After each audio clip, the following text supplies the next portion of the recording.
Hi, hello again. I thought this time I would try out some traditional art, so I went with my watercolours.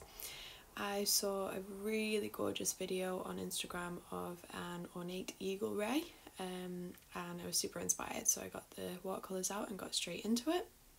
The watercolours that I'm using are Viviva colour sheets, which are an Indian brand. They're really great and obviously really easy just to take around with you, so they're one of my favourites at the moment. And the brush is just a generic brush that I got out of one of my previous Squaller boxes. It's my go-to watercolour brush. It has quite a fine point so I can get the detail like you see on the tail, but it's also got quite a wide stroke if I use it on its side, so I can use it for filling in areas like I am here. I mentioned that I got the inspiration for this piece from Instagram. I didn't copy what I saw. I never copy what I see. I always use pictures and videos to get a composite of what I want to produce. So if you'd like me to make a video about how I got this sketch or got to this sketch and also how I transferred it to this paper, let me know in the comments and I will upload that video as well. Here I'm just going through some of the white pens and pencils that I have. I have quite an array. The first one you saw was Uniball Signo. The second one is Derwent Paint Pen. The third Uni Posca, and the final pencil, I'm not sure how to pronounce it, Kohinoor, I think it's an Indian brand. It's just white Progresso pencil. You will then see me actually use the Uni Posca one. That's just my preferred one at the moment. The Derwent Paint Pen is really great, but you do have to pump action it and shake it up, which when I'm trying to work quickly, which this was just a quick piece, it's not ideal. They all work really well over the top of other mediums, so they're all great in that respect, but the Uni Posca one is just really simple to use. And I do also end up using the Progresso Kohinoor white pencil, which is how I've come up with the little circles. The dots that you can see me putting on now, that's the Uni Posca pen. I am very lazily dabbing it with my finger instead of using anything else. In a few moments you'll see me show my finger to the camera and see that it's all over my finger. The risk when you do that is that you can also press more of the pen onto areas of the painting that you weren't intending to have that paint, but I'm just like that when I'm painting. If I get into the swing of things and I can't be bothered getting up and getting a piece of tissue or something, I will just use whatever's available. I like the way that it turns out when you press it down. It just sort of smooths it out. Instead of being quite a distinct dot or line of the paint, it's just like a smoother shine, and that's what I wanted. That's the effect that I wanted for this piece. For the patterning on the ray, all I'm using is my Pentel mechanical pencil. I believe the nib in this one is about HB. Your HB and 2B are darker. The grey one on the table is my lighter one. I think that's about a 2H, and I use that for the initial sketches, and then my darker one I use for going over the lines when I'm happy with them, and in this case for adding the detail as well. The colour of the paint for some reason looks really yellow on this footage. You can see as well that it's quite washed out, the table, and my skin looks really dulled. I will try and upgrade my camera equipment for the next few videos. I'm not sure why it's turned out this way. In reality it's quite a dark olive, and you'll see at the end how it turned out. You can just see me there showing my finger to the camera as well, so it's covered in white ink dots. So again, it's not super ideal, but there's no harm in it as long as you're careful and you're not pressing the colour. It does dry quite quickly, so as long as you're quite quick with the dabs, you're not usually going to get too much of it on areas of the picture that you don't want it. Here I'm just going in with some more detail. I've gone in initially with the grey pencil, the 2H, the light one. The lines probably weren't visible because of the quality on here to you, but as long as you can see yourself the lines that you're making on the paper, and then you can go in with the darker pencil and go over those when you're happy with them. Again, I'm not using a particular reference image here, I'm just looking at a few images and a few videos, getting a general idea of the pattern of the animal and translating that to the piece of artwork. Going back to the white pencil again as well, just adding areas of light. In any image you need to remember where your light is coming from. Highlight the areas that are closest to the light and add in shadows obviously on the opposite sides.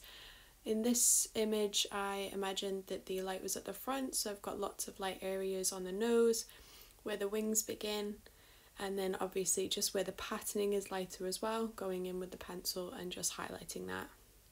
If there's ever particular things that you want me to go over, any tools that I perhaps didn't mention in the video that you wondered where I got them from, definitely leave that in the comments. I'm happy to come back with tips or recommendations of where to get some materials. None of it's sponsored, so this is all stuff that I've bought myself or perhaps got in Scrawler boxes, which is a art subscription box that I've been getting for about 2 years, I think. Again, they don't sponsor me, it's just something that I like to get. I like having the supplies turn up on the doorstep. It's brand new stuff usually that I've not experienced before, and just looking at the colour palette, looking at the inspiration of the artist that they send with it, things like that, it just really gets me fired up to create something new.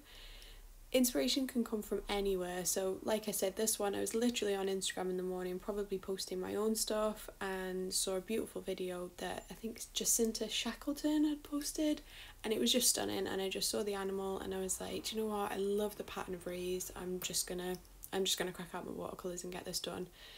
If I'm in a bit of a funk and I can't figure out what to draw, if my Scrawler box is due, I'll usually wait and get some work done in between. If I really just want to be creative, I find myself with some time at the weekend and I just want to create something, I will go on Instagram, I will go on Pinterest. I always create folders of other artists' work that inspire me.